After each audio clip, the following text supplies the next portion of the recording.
এই যে দেখেন, এখান থেকে যদি নিচের লোকেশনটা দেখেন আপনি, মানে আপনারা এখানে আমার প্রতিটা সিঁড়ি পা বেরোতে আপনার প্রতিটা সিঁড়িতে পা দিতেই মানে এক ভয়াবহ অবস্থা। এখান থেকে যতক্ষণ আপনাদেরকে নিচের অবস্থা না দেখাবো ততক্ষণ আপনারা বুঝতেই পারবেন না।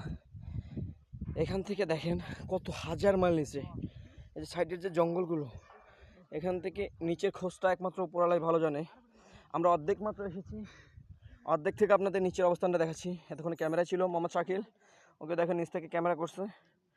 আপনারা এই ক্যামেরা আপনারা বুঝতেছেন আমরা কোথায় এসেছি, যার জন্য এত টাকা খরচ করে এই জঙ্গলে এসেছি। সৌন্দর্য জিনিসটা এখন রোদ, আর একটু ইয়া হলে মনে হয় ভালো হতো বিকাল, তারপর আপনাদেরকে পুরো সৌন্দর্যটা দেখাবো। আপনারা আসবেন, ঘুরে যাবেন,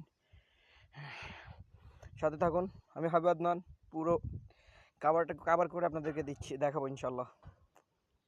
এই যে প্রতিটা স্কোপ বেয়ে উপর দিকে উঠতেছি, দেখেন আমার মাথা আর পা পুরা একদম উপরের দিকে। আপনারা পুরো ভিডিওতে মোবাইলে জানি না কতটা আপনাদের কাছে বিশ্বাসযোগ্য হবে। আপনারা দেখতে পাচ্ছেন এক একটা স্কোপ, এক একটা সিঁড়ির দিয়ে পায়ে বাড়াচ্ছে, আর ভিতরটা খালি মানে বারবার কেঁপে যাচ্ছে।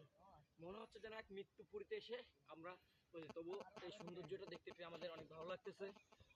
এই যে আপনি এখানে তো কোনোভাবেই ভুল করে কখনো মানে না ধরে উপরে ওঠার চেষ্টা করবেন না, তাহলে এত উপরে উঠে যাবেন যে আপনারা আর কেউ পরে টোকাই পাবে না। প্রতিটা সিঁড়িতে রেলিংয়ে আপনি উপরে উঠবেন, সৌন্দর্য করবেন। আর সাইডের দৃশ্যগুলো কতটা সুন্দরময়, আর এত উপরে এটা মানুষই তো করেছে। এই মানুষ কিভাবে এই অপসিবল জিনিসগুলো পসিবল করে ফেলে একমাত্র আল্লাহই ভালো জানে।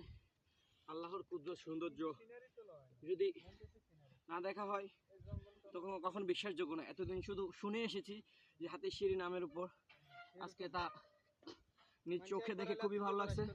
অনেক ক্লান্তি করে এই ক্লান্তিময় লগ্নে পৌঁছেছি, তারপরও ভালো লাগতেছে। এত কষ্ট সব কিছু এখন মনে একটা তৃপ্তি জুগেছে।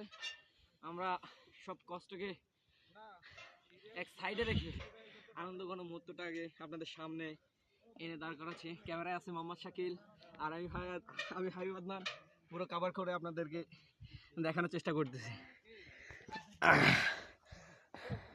আমাদের সাথে আরো বাইরে এই যে ভাইয়েরা দেখতেছেন, আর সিঁড়িটা এখান থেকে দেখেন, এই যে একদম মূল ফটক এখনো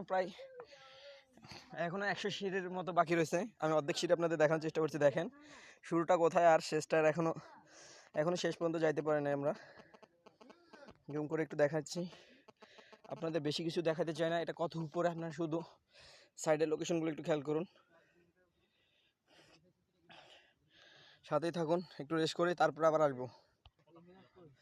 প্রতিটা ধাপ পের হয়ে এই যে আমরা কাঙ্ক্ষিত একদম বরাবর উপরে চলে এসেছি। একদম প্রতিটা সিরিজ বেয়ে আমাদের সব সদস্য এখানে দেখতে পাচ্ছেন, সবাই ক্লান্ত, সবাই রেস্ট করতেছে। এখানে আকর্ষণীয় ভেতরে শুধু সিঁড়িটাই পাবেন। আপনারা হয়তো ভাবতে পারেন উপরে হয়তো অনেক কিছু আছে দেখার মতো, শুধু সিঁড়িটাই। এর উপরে হয়তো মানুষ বসবাস করে, তাদের যাতায়াতের এই সুন্দর সিঁড়িটা। আমাদের আগে কিছু ভাই আসছে এখানে, ওনারা রেস্ট করতেছে, ভাইয়ারা রেস্ট করতেছে, পানি খাচ্ছে, এই আর কি। এদের ভিতরে এই যে আপনারা দেখতে পাচ্ছেন, এই যে সবকিছু মিলিয়ে একদম সুন্দর এক পরিবেশ। এখানে খাওয়ার ব্যবস্থা আছে এখানে, তবে পানি ছাড়া যদি কেউ আসেন তবে আপনাদের নিশ্চিত মানে অঘটন, মৃত্যু বলতে পারবো না, অঘটন। পানি ছাড়া কোনো কিছু এখানে প্রশ্ন। এই যে ইয়ার দৃশ্যটা আপনাদেরকে দেখাচ্ছি। আমাদের সাথে দেখেন ক্যামেরায় আছে মোহাম্মদ লিটন ভাই, উনি একবার ভাবে আছে, মনে করছে ক্যামেরায় ওনারা দেখাচ্ছি, কিন্তু আমরা ওনারা দেখাচ্ছি না। হ্যাঁ, তারপরেও দেখাচ্ছি, বড় ভাই দেখানো সম্ভব। আপনার এখান থেকে একটু জুম করে দেখানোর চেষ্টা করতেছি। আমাদের সম্ভবত এটা সিটি, খাগড়াছড়ি শহর, যেখান থেকে হাজার মাইল দূরে, তবুও খুব কাছে মনে হচ্ছে। আশেপাশে এর থেকে বড় উঁচু টিলা আর মনে হয় নাই। 1000 মাইল 1000 কিলোমিটার দেখাও না। আচ্ছা ভাই।